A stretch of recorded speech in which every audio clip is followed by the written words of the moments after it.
Bienvenue dans Callahan. Je suis Kenzo Sani, consultant en communication et en résolution de conflits. Alors ici on parle communication, leadership, relations. Et l'objectif reste toujours le même, vous aider à vous sentir mieux et passer du problème à la solution.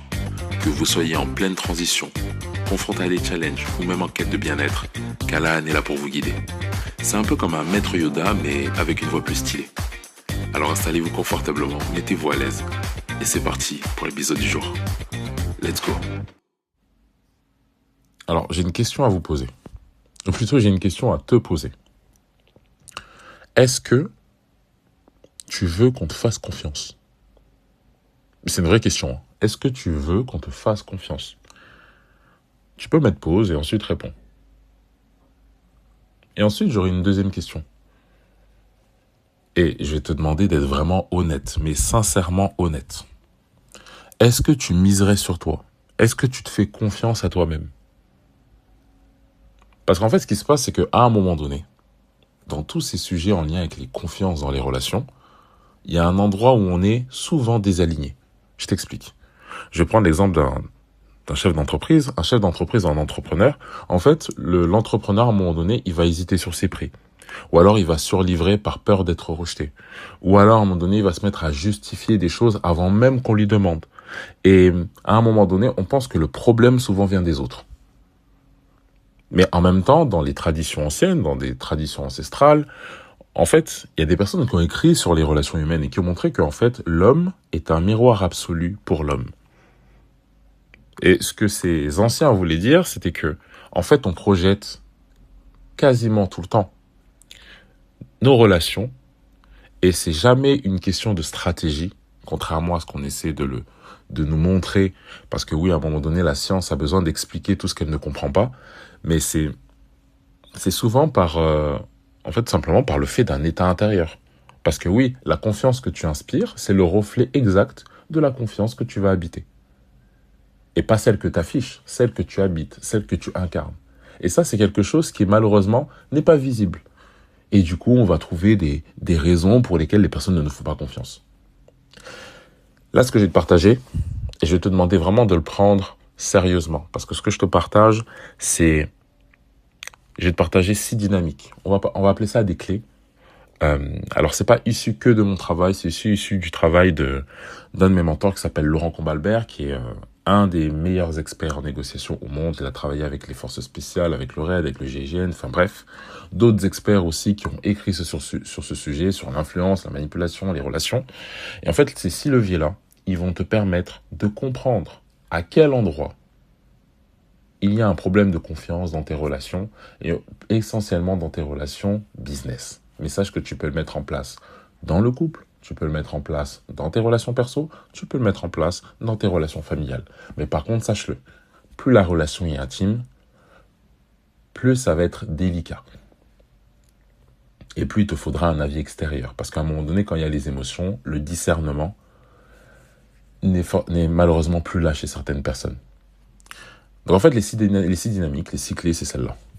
Déjà, il y a le problème de créer le lien avant le résultat. Je vois trop de personnes qui cherchent à créer des relations juste pour le résultat. Et oublie que d'abord, le lien est méga important. Tu ne peux pas chercher le résultat dans une relation, sachant que tu n'as pas créé de lien. La confiance, c'est ce qui sous-tend toute relation. Et en fait, il y a des personnes qui sont là, et c'est ça en fait. Et il y a des personnes qui sont à la conquête du résultat, aussi parce qu'elles ont peur du vide. Par exemple, Laurent Combalbert, lui, il a pris face à des individus armés, des individus qui étaient là pardon pour le terme, mais qui étaient là pour tuer des gens. En gros, c'était soit ils avaient la rançon, soit ils découpaient des gens. Et en fait, ce qu'il dit, c'est qu'il n'y a aucune négociation qui se tient sans connexion préalable. Et dans ton business, c'est la même chose. Il y a des moments, tu peux être dans le rush où tu vas balancer des pitchs, tu vas balancer un closing, tu vas balancer un livrable. Pourquoi ? Parce qu'à un moment donné, le lien humain, il peut être déstabilisant. Et du coup, on essaie de combler. Alors que le lien humain, il exige de la présence, il exige d'être pleinement disponible. Et ça, c'est pas une question d'agenda. Tu vois ce que je veux dire ? Et en fait, l'idée, c'est vraiment de comprendre que 2 personnes en relation, elles créent ce qu'on appelle un champ énergétique. Et ce champ énergétique, c'est un espace entre l'un et l'autre. Et ce qui se passe en fait dans ce champ énergétique va déterminer tout le niveau de la relation. Si vous arrivez en mode prédateur pour chasser la personne, l'autre va le sentir. Même avant même que vous ayez dit un mot. Et ça, c'est pas de la métaphysique, hein. Ça, c'est de la neurologie. En neurosciences, on l'explique. On parle de neurones miroirs, on parle de champ énergétique, etc., etc. Donc ça, c'est pas quelque chose de bizarre. C'est quelque chose qui est là depuis des siècles et que certaines personnes n'osent pas le nommer parce qu'elles ne le voient pas avec leurs yeux. Par contre, on n'a pas de souci à nommer la Wi-Fi alors qu'on ne la voit pas avec nos yeux. Jusqu'à maintenant, on nous a toujours montré des dessins. Ça, c'est le premier levier. Le deuxième levier, c'est le fait de s'intéresser sincèrement à l'autre. Alors, j'insiste là-dessus parce qu'en francophonie, c'est quelque chose, hein. Il y a besoin de réavoir des bases dessus. Il y a des personnes qui écoutent pour répondre, pas pour comprendre. Et c'est important d'être honnête là-dessus. Les gens ne savent pas ce que vous pensez. Mais par contre, ils sentent ce que vous voulez. Et oui, ça, c'est un niveau d'intelligence qu'on a tous, d'accord, qui est très en lien avec notre instinct, nos instincts primaires, on va dire ça comme ça. Et en fait, la sincérité, c'est pas un jeu. C'est quelque chose qui se vit. Et si vous êtes sincèrement curieux de l'autre, il n'y aura pas de problème d'écoute, il n'y aura pas de problème de confiance, il n'y aura pas toutes ces choses-là. Mais par contre, s'intéresser sincèrement à l'autre, ça demande d'être pleinement présent. De ne pas être en train de penser à ce que je vais faire demain, de ne pas penser à autre chose que ce qui est en train de se passer dans la relation actuellement. Et ça, c'est des problématiques qu'on rencontre au travail, mais qu'on rencontre aussi dans les couples. Parce que oui, la problématique, c'est quoi? C'est que vous n'êtes pas assez plein de vous-même pour avoir de la place pour les autres. Et en fait, vous n'habitez pas la relation. Vous êtes dans quelque chose d'autre. En psychologie, par exemple, Carl Rogers, il en parlait très bien, lui, quand il parlait de présence authentique. Lui, il disait que la présence authentique, le fait d'être vraiment présent dans une relation, d'être ouvert à l'autre, ça crée un champ de résonance. Un exemple, les bons thérapeutes maîtrisent très bien ça. Et le thérapeute qui est vraiment présent, lui, il modifie la psychologie du patient sans dire un mot. Donc ça, c'est pour vous dire que la présence, elle ouvre la relation. Il y a beaucoup de personnes qui n'arrivent pas à être présentes parce que soit elles ne sont pas intéressées par la relation, soit elles sont en train de penser à autre chose, soit elles n'arrivent pas à tenir sur place, soit elles ont un problème avec le stress, soit parce que elles ont envie qu'on les écoute, elles n'ont pas envie d'écouter l'autre, bref. Mais rappelez-vous que la présence crée la résonance. Et c'est la même chose dans vos relations, c'est la même chose dans vos réunions. Votre qualité d'attention, c'est une force physique dans la pièce. La troisième chose, c'est vraiment d'être authentique avant d'être stratégique. Parce que oui, tout le monde porte des masques. Hein. Quasiment tout le monde porte des masques. Et ce masque aussi vous empêche qu'on vous touche vraiment. Ok. Mais en fait, ce qui se passe, c'est que chaque personne a créé une version de soi pour le monde professionnel. Pour les familles, pour le couple, et même pour l'extérieur. C'est-à-dire qu'en réalité, si on prend le temps de regarder, et je vous pose la question, qui se connaît réellement à 2000%? Et en même temps que chacun se connaît à 2000%, qui incarne vraiment cette version authentique de soi? Ou est-ce qu'on est dans des peurs, dans des masques, dans des illusions, dans du « je joue un jeu » et énormément de personnes sont dans ça. Et on a de plus en plus de personnes qui sont aussi dans cette dynamique-là en couple. Elles sont en couple, mais elles portent des masques, elles portent des voiles. Il y en a qui vont porter le masque du malin, d'autres de celui qui se maîtrise, d'autres de celui qui maîtrise toute son image, l'autre qui n'a pas envie de souffrir devant tout le monde, etc., etc. Et en fait, tous ces masques-là, tous ces rôles que vous prenez, vous isolent. C'est ce qu'on appelle un voile, d'accord? Dans des traditions anciennes, on a appelé ça un voile. Et ce qui se passe à un moment donné, c'est que, bon, là, c'est un petit peu plus profond ce que je vais dire, mais le voile que vous portez, c'est pas entre vous et les autres, hein. C'est pas entre vous et Dieu pour certains, pour ceux qui sont religieux. Hein. C'est pas ça le voile. Hein. Le voile que vous portez, c'est entre vous et vous-même. Est-ce que vous êtes cohérent? Est-ce que vous êtes aligné? Est-ce que vous faites? Est-ce que vous incarnez? Parce que le masque que vous portez, c'est pas un outil stratégique, contrairement à ce qu'on peut se penser. Cette peur, à un moment donné, ou plutôt ce voile, c'est cette peur que vous habillez et que vous décidez de transformer en compétence. Et quand vous portez un masque, vous obligez l'autre à interagir avec une fiction, une illusion, quelque chose qui n'existe même pas. Et du coup, à un moment donné, ça dégrade la relation. La confiance, à un moment donné, elle ne peut pas s'établir entre deux illusions. S'il y en a un qui joue un rôle et l'autre qui s'adapte à ce rôle, en fait, les deux sont dans quelque chose de fictif. Alors qu'une relation sincère et de confiance nécessite une présence et de la vérité. Laissez-moi enchaîner sur la suite. On va passer au quatrième point. Le quatrième point, c'est le fait de poser des questions plutôt qu'affirmer. Parce qu'en fait, ce qui se passe, c'est que chaque affirmation que vous lâchez à un moment donné, c'est comme une graine que vous plantez dans la relation et qui va donner naissance à des fruits. Et en fait, à un moment donné, ce qui se passe, c'est que des fois, c'est l'ego qui plante ces graines-là.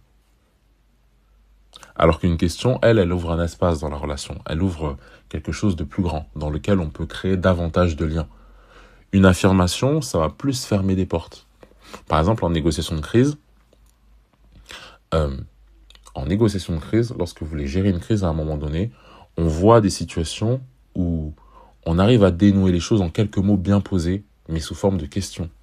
Alors pourquoi sous forme de questions ? Parce qu'une question, elle dit quoi de façon implicite à l'autre ? L'autre question dit que tu existes. La question dit que oui, tu existes, je reconnais ton existence et je t'invite à prendre place dans cette relation, ou voire même dans cette existence. Et ton point de vue compte. C'est-à-dire que dans la relation, ton point de vue compte. Je ne suis pas là pour t'écraser, je suis là pour te comprendre. Et c'est ce qu'on voit aussi dans le Tao, dans certaines sciences en thérapie. Il y a des personnes qui ont fondé des méthodes sur des simples questions. Non pas pour trouver des réponses, mais pour défaire les certitudes, défaire l'ego, défaire tout ce qui est de l'ordre du mental. Et la question, c'est un outil qui permet de dissoudre l'ego, de dissoudre aussi les peurs. C'est pour ça que les personnes qui sont très fortes en questiologie ou en question, vous allez voir que c'est des personnes qui vous aident à avoir un champ de perception beaucoup plus immense. Et celui qui s'est posé des questions profondes détient un pouvoir silencieux et durable sur une relation. Donc prenez vraiment ça en compte. Le cinquième levier, c'est celui aussi d'être fiable. Faire ce que je dis et dire ce que je fais. Être fiable dans ses engagements. Chaque promesse que vous ne tenez pas, malheureusement, c'est comme une mort de votre image. Et ça, personne ne vous le dira. Mais tout le monde le vit de cette manière-là. Parce que la confiance, elle ne se construit pas uniquement sur des mots. Elle se bâtit sur des actes, elle se bâtit sur des actions. J'ai dit des actes, oui, forcément des actions.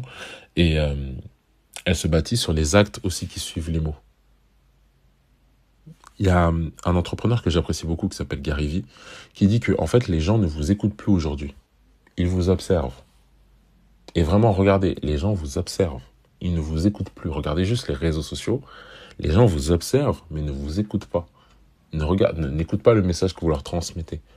Ils sont essentiellement dans l'observation. Et la question, c'est est-ce que vous faites ce que vous dites ? Et est-ce que vous dites ce que vous faites ? Si la réponse c'est pas toujours, il y a des moments, dites-vous que vous êtes en train de perdre du capital confiance chaque jour, en silence, sans que personne vous le signale, sans que personne ose vous dire. Jusqu'au jour où ce sera trop tard, et là vous risquez d'être surpris. Et en fait, chaque engagement tenu, à un moment donné, crée ce que la psychologie appelle une boucle Alors, on appelle ça une boucle de réciprocité positive. En gros, plus tu fais, plus tu dis, plus tu fais ce que tu as dit, plus la confiance augmente. Et chaque engagement brisé détériore cette boucle. Et cette boucle devient une boucle de méfiance inconsciente. C'est-à-dire que même la personne qui est en face de toi, elle n'a pas conscience que cette boucle est en train de se développer en mode méfiance.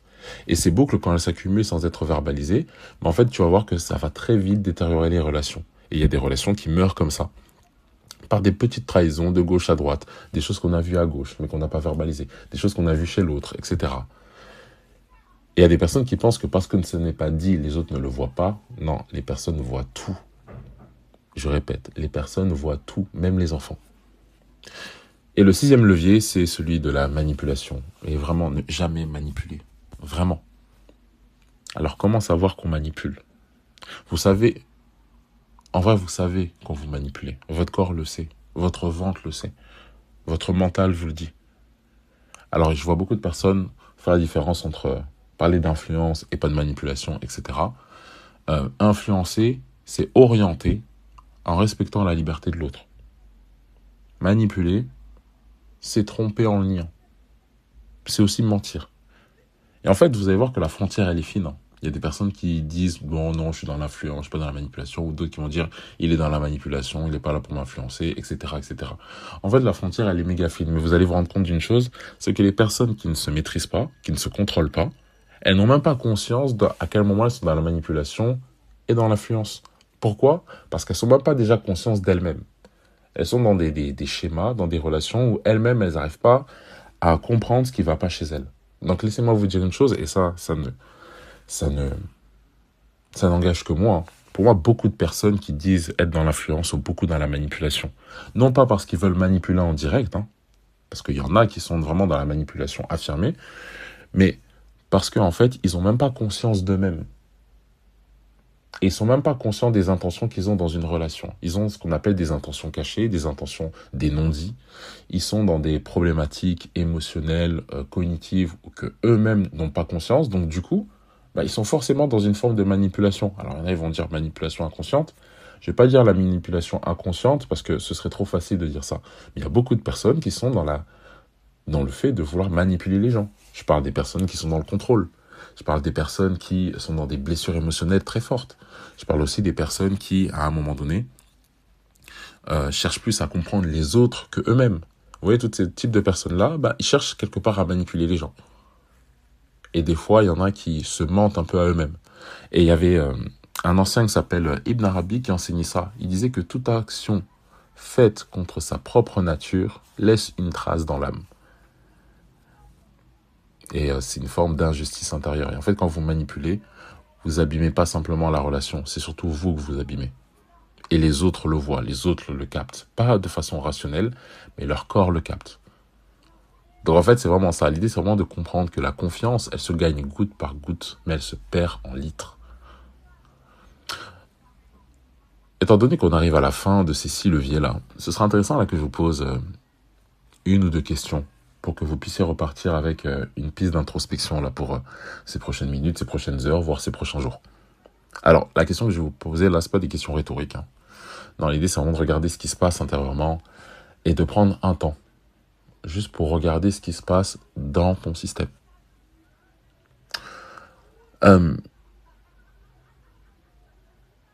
Et on va y aller vraiment tranquille.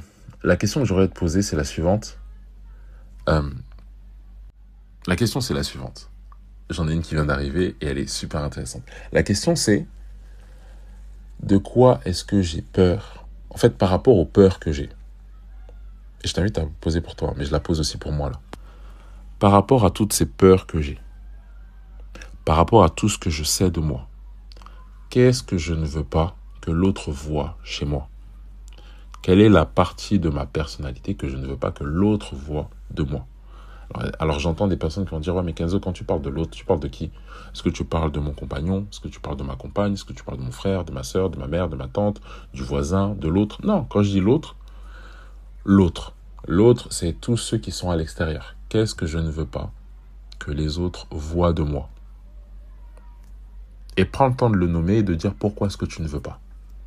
Ça va déjà te donner une piste. Si tu prends cette phrase au sérieux, tu verras que ça va te donner une piste méga intéressante sur la raison pour laquelle beaucoup de personnes ne te font pas confiance aujourd'hui. Même si tu penses que beaucoup de personnes te font confiance. Mais tu verras pourquoi tu n'arrives pas à atteindre certains niveaux de confiance et d'intimité dans tes relations.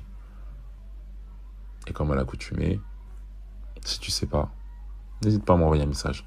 En attendant, prends soin de toi, prends soin de tes proches, prends soin de tes pensées. N'hésite pas à laisser un commentaire en dessous de cette vidéo. Et je te dis à très vite. Tchouba!